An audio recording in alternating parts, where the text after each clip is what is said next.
¿Quieren el posa o el logo así? Como sea, cualquiera de los tres puede captar. ¿Cómo te llamas? Hernán. Hernán, ¿viendo hacia ti, verdad, Hernán? ¿O no es necesario? No, no es necesario. O sea, yo siempre viendo a Rafael. Sí. Perfecto. Igual, así directo o tú quieres a la cámara. Bueno, tú me dices cuándo ponemos. Bueno, amigos de Posta Deportes, hoy estamos con el escritor y periodista Héctor Leal, hablando previo al Clásico Regio, y en este caso nos concentraremos en tu obra La Leyenda del Siete, el primer libro biografía de Jerónimo Barbadillo, aquel recordado patrulla, y también vamos a hablar un poquito sobre tu última obra, Cita con los Cracks, que como su nombre lo dice, son figuras tanto del deporte regio, pero no solo fútbol, hablas un poco de básquetbol, de béisbol, de otras disciplinas, pero me llama la atención que te tomaste el tiempo de entrevistar a algunos ídolos de Tigres como Tomás Boy y hasta algunas figuras no tan recordadas hoy en día como Horacio González Palomo. Así es. Sí, Bueno. Pues muchas gracias, Rafael. Gracias por invitarme. Bueno, la verdad, ¿qué te puedo decir? Pues estoy muy contento, ¿no? Tú sabes que escribir un libro, cuando la gente lo ve publicada, piensa que es muy sencillo, pero realmente es una ardua labor, ¿no? De mucho trabajo, mucho tiempo. Y bueno, ¿qué te puedo decir? Muy contento por estas obras. Bueno, gracias por venir. Pero primero me llama la atención de que, según entiendo, ya sumas 4 libros en tu... Bueno, este de Barbadillo es el primero de fútbol, así que aquí va la primera pregunta porque esto me obliga a hacerla. Claro. ¿Qué te llevó a escribirlo? Porque según entiendo, originalmente empezaste con boxeo. Sí, bueno, fíjate que lo que pasa es que cuando yo terminé mis primeros 2 libros, que son de boxeo, el primero que se llama Nocao el Olvido, de Lauro Salas, y el segundo, Un boxeador con ángel, de Lupe Pintor, ambos es campeones del mundo de boxeo, yo traía ya el plan de escribir algo de fútbol, ¿no? Pues tú sabes que aquí en México el deporte del fútbol mueve masas, y más en Nuevo León, ¿no? Y más los últimos años. Y entonces hubo una persona yo le pedí el teléfono de Barbadillo porque yo estaba haciendo otro proyecto de otro libro. Y total, le entrevisté a Barbadillo sobre el tema del anterior libro. Pasó el tiempo y después el mismo Barbadillo me dijo que si yo iba a ser la persona que él iba a hacer su libro. Y esto ocurrió, ¿qué te diré? Pues a lo mejor a mediados o principios del 2019, y ya el proyecto arrancó en agosto del 2020, Rafael, pues en época de plena pandemia, ¿no? Cuando estaba el COVID a todo lo que daba. O sea, déjame entender esto. Podríamos decirse que el germen de este libro no era precisamente que tú te interesaras al primer minuto en Barbadillo, sino que empezaste con otro futbolista, un proyecto, el que me comentaste la vez pasada, sí, que no podemos decir el nombre. Bueno, sí puedo decir el nombre, digo, yo estaba haciendo un proyecto de mi amigo Osvaldo Batocletti. Ah, el fallecido Bato. De Osvaldo, sí, yo estaba haciendo un proyecto de él y obviamente yo necesitaba audios de Barbadillo pues para que hablara de Bato. Pero te digo, realmente se podría decir que el proyecto de Barbadillo pues me llegó del cielo, no es porque yo lo haya buscado en realidad. Oh, vaya. Bueno, permíteme mostrar un poco La Leyenda del 7, de que vamos a darle una ojeada rápida. O sea, tienes un archivo multimedia interesante, o sea, hay fotos inéditas de Barbadillo, algunas anécdotas, hasta sus registros por temporada en México. ¿Verdad? No vamos a exponerlo todo porque si no, qué chiste, para que lo compren también. Claro. Bueno, esta es una razón. ¿Cuál es el momento más complicado de todo este proceso? Porque me llamó la atención que hablaste desde la niñez de Barbadillo, tocas sus números en Perú, en Italia, y no se puede negar todo el archivo que hay de México, de que estuvo 7 años, y podemos decir que aunque sea un icono de Tigres, hay muchas cosas que no saben de Barbadillo. Por eso esta pregunta, ¿cuál fue el momento más complicado del proceso? Fíjate que el momento más complicado, bueno, hubo varios. Cuando yo arranco el libro en agosto, lo más difícil para mí en ese momento fue que a las pocas semanas fallece mi papá. Mi padre fallece de COVID, como a las 2 semanas de que yo arranqué el proyecto, pues obviamente el golpe más duro que he recibido en mi vida, y pues caigo en una especie de depresión, Rafael. Entonces durante 2 meses yo decido, inclusive ya no quería hacer el proyecto por diferentes factores, y más por eso, ¿no? Por lo que había pasado en ese momento. Pero bueno, mi mamá realmente, que es una persona que siempre nos ha motivado a mis hermanas y a mí, fue la que me dijo, mijito, yo creo que hay que terminar el proyecto, y lo reanudo yo más o menos como en noviembre, Rafael, lo vuelvo a reanudar. Realmente ese fue lo más complicado. Claro, ya en el camino te enfrentas a otro tipo de situaciones de que datos que corroborar, investigar, contexto, antecedentes. O hasta leyendas, Sí, mitos, también. porque Gente corrobora, exacto. porque nunca falta que dicen, no, debuté en tal fecha, pero resulta que consultas en hemerotecas y todo, y era otra fecha, otro rival. O otro, Rafael, que a veces tantos exjugadores, a mí me ha tocado ya de más de 30 años de mi carrera como periodista, que a veces los mismos exjugadores o cualquier deportista de cualquier disciplina, no necesariamente fútbol, confunden fechas, Rafael. Y entonces eso, a mí me pasa muy seguido eso, que de repente pasan datos y aún así no puedes confiar, tienes que corroborarlos en la hemeroteca. ¿Cuál dirías si es un ejemplo de esto? ¿En qué momento te tropezaste con esto de que o me está mintiendo o no lo recuerdo perfectamente? Bueno, pues más que nada, por ejemplo, fíjate, en el caso de Jerónimo muy particular, por ejemplo, Jerónimo no se acordaba que él había jugado Copa Libertadores con el equipo Defensor Lima en 1974. No se acordaba. Yo fui el que lo investigué y el que lo descubrí. Sí, porque él en el 73 gana el campeonato de liga con Defensor Lima, Ajá. un equipo que su primer campeonato en su historia y el único que ha ganado en Perú ese equipo, juega la Libertadores en el 74. Él, por ejemplo, no se acordaba de ese dato. Sí, sí, pues es que ya pasaron muchos años, Rafael, y yo creo que en la mente del deportista, tantos partidos, tantos minutos de juego, tantos entrenadores, tantos goles, Tal vez tantos no momentos. fue la gran cosa para él, podría decirse, o fue demasiado No, remoto. no, yo creo que más bien era bastante remoto porque yo sé que para él sí significó mucho jugar la Copa Libertadores, pero que hasta que yo lo descubrí y se lo recordé fue cuando empezó. Ahora, un proceso, algo muy curioso, conforme yo iba investigando y yo le hacía recordar cosas, él también ya iba recordando más cosas. Ah, caray, era... Sí. Por un lado podríamos decir que fue terapia para los dos, para Así ti te es. ayudó con este duro momento Así personal es, y a así él es. fue como una especie de, ¿cómo se dice? Terapia psicológica de que, Sí. oye, este es un recuerdo que tienes reprimido. Sí, inclusive después él mismo de repente me marcaba y me decía, oye Héctor, fíjate que ya profundizaba más en la anécdota, por ejemplo, Rafael. Claro, yo como quiera siempre corroborando los datos en alguna hemeroteca, en algún libro, revista, pues ya sabes, son nuestras fuentes, ¿no? O también con compañeros pero a veces le hablas a un compañero y bueno, también desafortunadamente a veces el compañero no necesariamente está correcto en lo que dices y entonces también lo tienes que corroborar. No, y quisiera preguntarte, hay algunos puntos que son baches históricos porque al menos yo también como historiador he batallado, la gira del 79 y de 80 de Tigres por Europa creo que habrá sido tu mayor reto. Fíjate que no tanto eso, fíjate que en ese aspecto no batallé tanto, Rafael. ¿Sabes dónde sí, por ejemplo, batallé? Que es algo que yo siempre decía a la gente, ya ves que decían, es que Lozano convenció a Barbadillo de venir a Tigres. Ajá. Sí, pero por ejemplo yo escarbé más. En la época que Barbadillo llega a Tigres, para empezar Barbadillo todavía no firmaba contrato en el avión. A él lo traía un promotor uruguayo que se llamaba Osvaldo Páez. Él es muy famoso porque él trajo a gente como Francisco Bertocci, Nilo Acuña, a Rubén Romeo Corvo y trajo inclusive a Ítalo Estupiñán, que era de Ecuador. Pero ¿qué sucede? Que cuando Barbadillo va viajando en el avión de Lima y luego Ciudad de México a Monterrey, Barbadillo tenía varias opciones. Era Atlético Español, León, Toluca y Tigres. Y entonces toda la gente se va con que, es que Lozano le dijo vente a Tigres porque yo soy peruano. Sí, lo más que yo descubrí algo inédito, que en el Atlético Español el entrenador era peruano, era Walter Ormeño, Rafael, aquel que había sido portero muy importante con el América. Y entonces yo le dije a Jerónimo, a ver, usted siempre dijo que Lozano, usted se vino porque era peruano, ¿y por qué no se fue al Atlético Español? Sí, también era peruano el entrenador. Ajá. Y dijo por varios factores.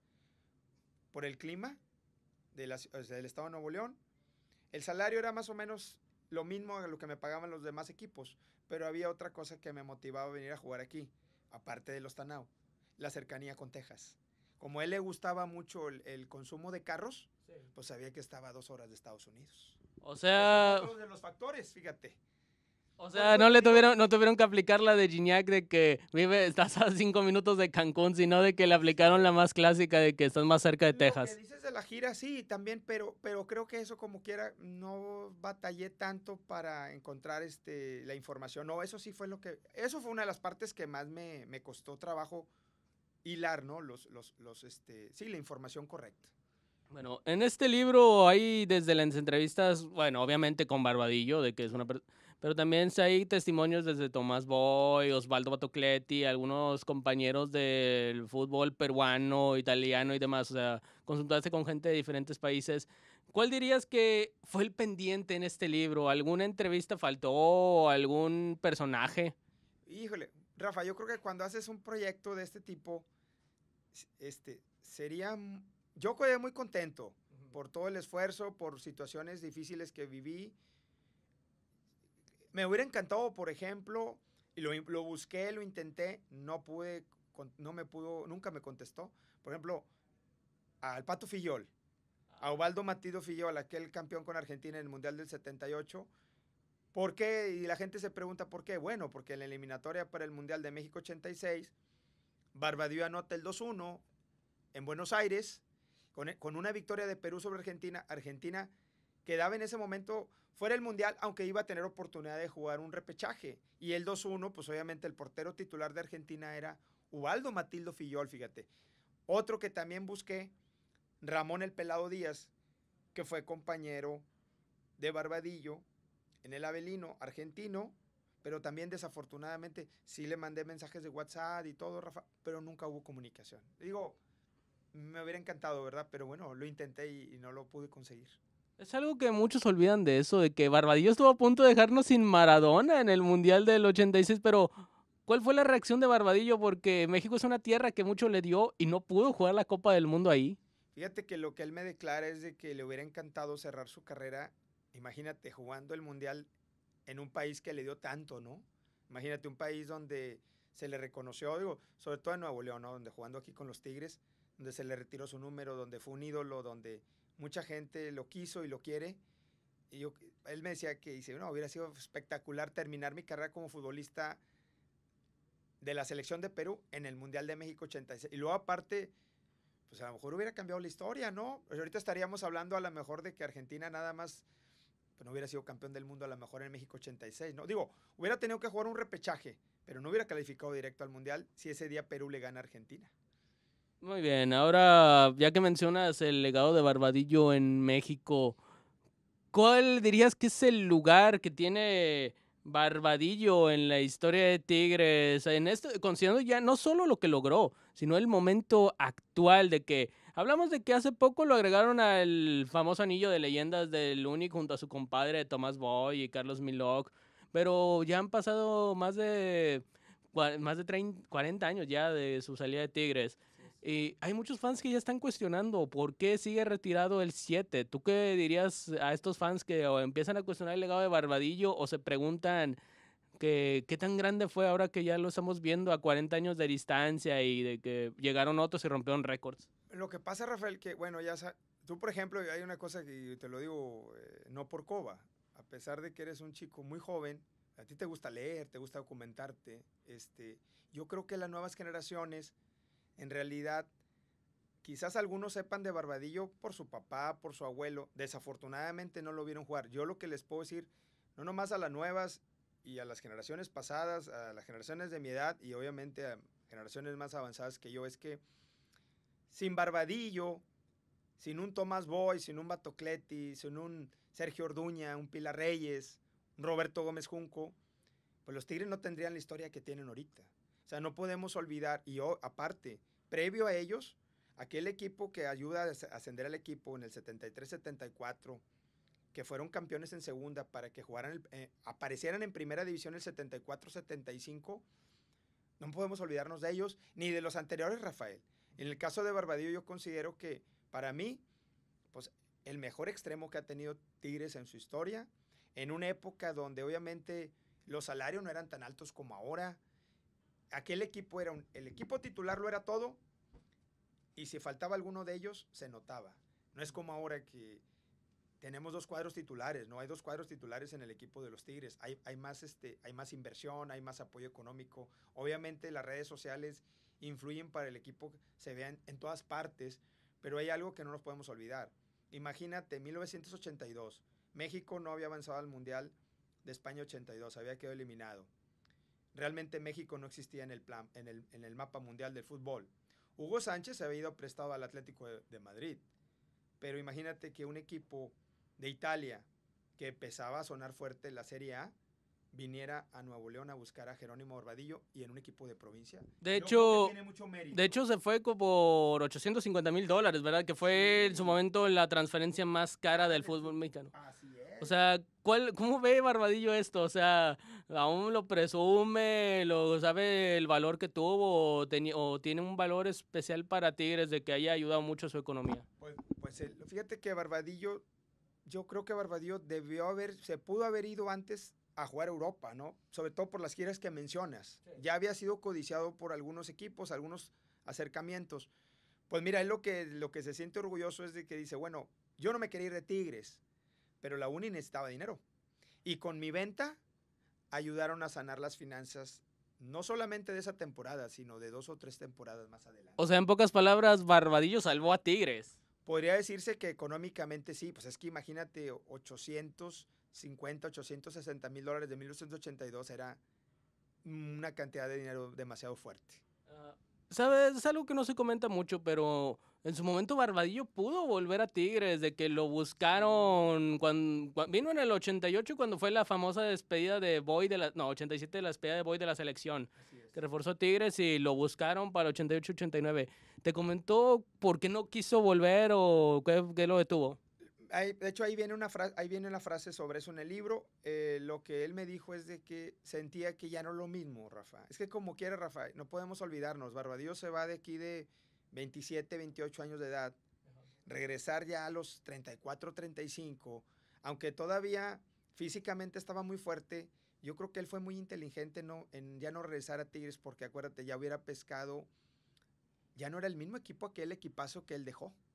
Sí, Ya eran algunos jugadores, obviamente, con talento, pero a lo mejor ya en su etapa de salida, ¿no? Ya por la edad, digo, normal, ¿no? Sí, hablamos de que ya se había ido Vato, ya se había ido Mateo, ya Ya se está, iba. así Ya es. solo quedaba Sergio Orduña de los campeones. Así es, entonces yo creo que por ese lado Barbadillo fue muy inteligente, porque imagínate que le hubiera tocado ver descender al equipo. Entonces ahí sí yo creo que imagínate, la leyenda del 7 retirada de su número cuando fue campeón de liga y luego de repente vivir la etapa de un descenso, no creo que hubiera sido muy bueno para su currículum.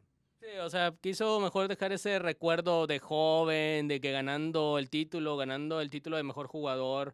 Bueno, esta es una pregunta que tengo que hacer.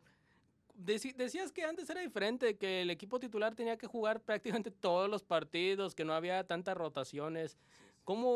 Y también tocando el tema de tu otro libro, ¿cómo vieron Barbadillo, Boy y otras figuras al nuevo Tigres, o el clásico regio actualmente, de que ahora son millones y demás? Bueno, fíjate, lo que me han dicho ellos, me dijeron, bueno, lo que me decía Boy era que obviamente estos equipos, económicamente, esta versión de Tigres pues se podría decir que desde la llegada de Iñak, ¿no? Del 2015 a la fecha, poderosos, económicamente muy fuertes, ¿no, Rafa? O sea, son jugadores con trayectoria, ahora se les conoce más por lo que hemos dicho de las redes sociales. Los clásicos, es lo que siempre, Barbadillo, lo que me ha dicho, el clásico es el clásico, siempre se ha vivido con pasión, a lo mejor ahora se nota más, porque antes nomás existía el periódico, la televisión, la radio, y ahora, bueno, ya sabemos que hay diferentes sitios de redes sociales que permiten que el clásico trascienda a muchos países, ¿no? Entonces, para él siempre he dicho que el clásico es un partido a muerte. Por ejemplo, Barbadillo me decía que en aquella época de los 70s se podría decir que era la clase burgués, que en este caso eran los Rayados, sí, contra la clase del proletariado, que eran los Tigres. Entonces, ganarle a Monterrey en aquella época para ellos significaba mucho, porque sabían que esa gente de clase baja o clase media le iba a dar mucha alegría pegarle al burgués, ¿no? Que en este caso eran los Rayados por el tipo de inversiones que hacían en esa época, ¿no? Muy bien. Bueno, ¿crees que existe cierta envidia, o sea, de Barbadillo o de alguno de estos exjugadores con el Tigres actual? No, yo creo que no. No, yo creo que satisfechos con lo suyo. Sí, yo creo que más bien, yo creo que les encantaría regresar al túnel del tiempo. Ajá, y jugar con estos Tigres y aportar el talento que ellos tenían. O sea, yo no me imagino a un Boy, a un Barbadillo, a Vato, a Sergio Orduña, a Jorge García. Imagínatelos con con los terrenos de juego que hay ahora, que los campos es un césped, o sea, es un jardín, sí, comparado con lo que jugaban ellos, con el acondicionamiento físico que hay ahora y con todas las comodidades que tienen los futbolistas, no, pues imagínate poner a un Tomás Boy en la media cancha y a un Barbadillo por el extremo. No, pues entonces...